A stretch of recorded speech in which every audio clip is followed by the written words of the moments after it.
I'm gonna rank Pokemon based on how far I can launch them with my foot, and you're gonna watch. See, Pokemon have this weird mechanic where every single Pokemon is actually divided into a different body type category. But of course, no body is different or better than any other. We're not here to judge. Oh no, yeah, that's literally why we're here today. Never mind. That is the whole premise of the video. Anyway, my favorite body type of Pokemon have to be the head Pokemon, aka Pokemon that only consist of a head. Sorry, I'm just realizing how stupid this video is. I took one look at these Pokemon and thought, damn, I could really just... You know what I mean? Or maybe not. That's what we're here to find out. Which brings me to our tier list, everybody. At the top, we have Easy. These are the easiest Pokemon and farthest I would launch with my foot. And as we get down the list, the tiers become more difficult, actually impossible, and we'll get to that later. Right at the top of the tier list, we have To The Moon. And listen, I'm not really an expert in kicking, but all of the Pokemon in this tier I would launch to hell and back. Then, after that, we have an impressive launch. And again, these Pokemon are going pretty far with not much effort involved. Next is a painful kick. This means I could kick the Pokemon, but they wouldn't really go very far and I would probably hurt my foot in the process. The next tier is sort of a weird middle tier. Ain't built for kicking, which means anyone, no matter how hard they could kick, couldn't kick these Pokemon because they're not really built for it. You'll see what I mean later. Under that, we have I'm breaking my foot, so I'm not going to be able to move the Pokemon at all, and as it says, my foot is broken. And finally, at the bottom, we have impossible. This means no matter how hard I try, I can literally not touch these Pokemon. Now, there are actually more head Pokemon than I thought there were, so I'm not going to do all of them in this video, but if you like this video for some weird reason, get yourself checked out, but also let me know in the comment section below, and I'll make another one. And with that being said, here are our players. Up first, we have Shelder. Shelder's quite an interesting one, because at first look, this Pokemon looks pretty dangerous. It has some spikes, and I can't imagine kicking it would feel good. But then again, he looks kind of tiny, doesn't he? Like, he looks like he's an easy sort of volley, right? So I looked into his Pokédex entry. Turns out Shelder is only 1 foot tall, which conveniently is the height of your average soccer ball. And he weighs around 8.8 pounds or 4 kilograms. So I'm feeling a little confident I could, get him somewhere, like maybe in an impressive launch. But even though his height is built for a soccer ball, his shape just kind of isn't. If I kick Shelder and my foot goes into one of his spikes, or if Shelder uses one of those spikes to pin himself to the floor, I think I'm hurting myself. Therefore, Shelder's gonna go in, I'm breaking my foot. Up next is Gastly. Now, let's read this together, shall we? Gastly has no true form, due to 95% of its body being poisonous gas, with the other 5% believed to be made up of the souls of those who died from the gas. Jesus. Now, although I really do think I could kick Gastly's teeth out, look at those little things, they're just made for kicking, I don't think I could kick Gastly itself. I mean, if in the games even high jump kick doesn't affect this Pokemon, I don't think my regular shoes will. So Gastly is going in the impossible tier.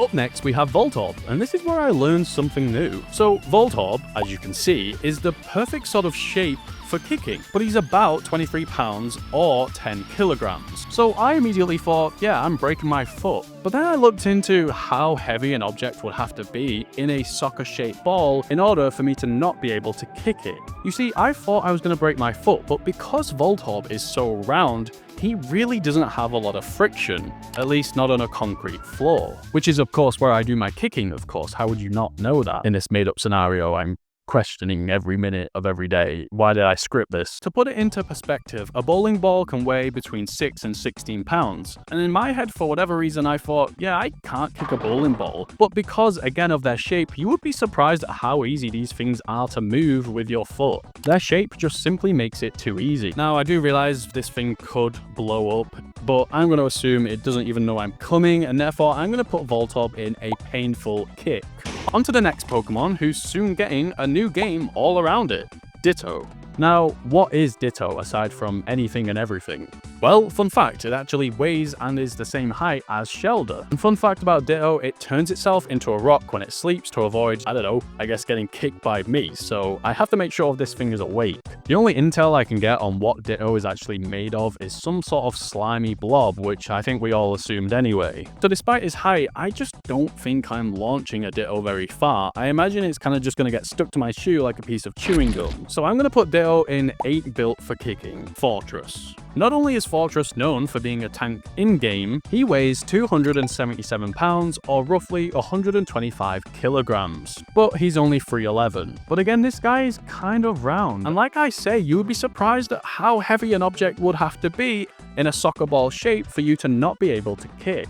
So, I did the maths. Turns out, you could probably move by kicking any object that's shaped as round as a soccer ball while still being under 300 kilograms, or 661 pounds. Meaning if it's under those numbers, you could probably move it just a little bit with your foot. Sorry, every line I say, I'm like, who's watching? All you have to do is divide your kicking force by gravity times friction. But then again, Foretress isn't completely round. He has these weird, sort of awkward, sticky out red bits, which I feel like is going to make this so much more harder. So if I'm going to be honest, I'm going to put Foretress in I'm breaking my foot. Castform, or testicles as I like to call him. Well, what is Castform? Well, apparently his body is made of water molecules. And that would explain how light he is at 1.8 pounds or just under 1 kilogram. Side note, have you ever seen how broken Castform's level up moveset is? It's stuff of legendary Pokemon. Anyway, this guy's body, aka the water molecules, can actually react depending on the weather condition. But for the sake of this video, we're just going to assume Castform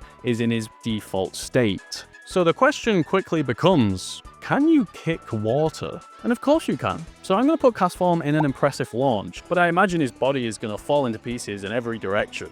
I honestly don't know if Castform was making it out alive, to be honest. Next up we have Cosmoem, and I just want to use this as an excuse to glaze Solgaleo. Can we just talk about how underrated that Pokemon is? I love his design, I love his little galaxy going on in his forehead. Also, that shiny is just the chef's kiss. I feel like he's a victim of Gen 7, and a lot of people don't like those games, of course. I love them. Trust me, they're good, okay? Anyway, you get Solgaleo from Cosmoem, who we're here to judge today, and sorry, I am absolutely putting this guy in to the moon. Or at least I thought I was until I checked out the weight of this Pokemon. Yeah, that's right.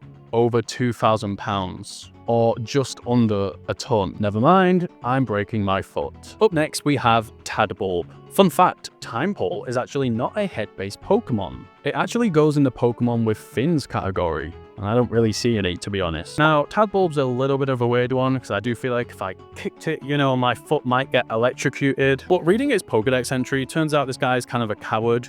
When they do sense danger, they blink their headlight, which is just adorable, but they do that in order to attract friends to help fight off the foe. So if I'm just soloing one of these guys, since it weighs less than a pound and around 400 grams, I think we have our first to the moon. Bramblin is pretty weird, because again, we have another ghost-type Pokemon. But unlike Gastly, Bramblin is described as a Pokemon that is souls that have been tangled upon grass, blowing in the wind. And this Pokemon actually struggles to stay still. Normally the wind will carry him without his consent, I guess, if wind needs consent. He also weighs only just above a pound or 600 grams. So I think I could definitely kick Bramblin with ease. I mean, his whole thing is rolling uncontrollably in the wind. And apparently Bramblin also hates getting wet, just like my ex.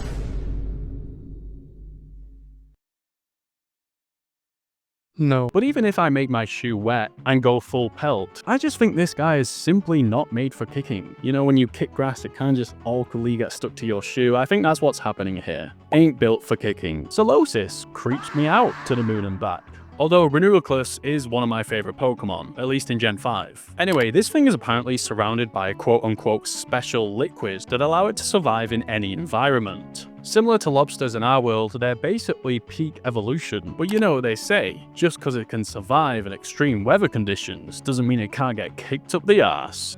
Who says that again? It's even got a perfect kicking shape, and it weighs 2.2 pounds or around about a kilogram. If I had to guess what it feels like, I imagine Solosis is just kind of a ball of slime, which means this Pokemon could be non-Newtonian, effectively meaning Solosis's body doesn't follow the Newton's law of velocity, meaning the harder I kick it, the more it's going to act as a solid rather than a liquid. But honestly, I think this is to my advantage. The harder I kick it, the more it's going to kind of act like a soccer ball. I think this is most definitely a to-the-moon kicking Pokemon. And finally, the last Pokemon on today's list, we have Sunkern.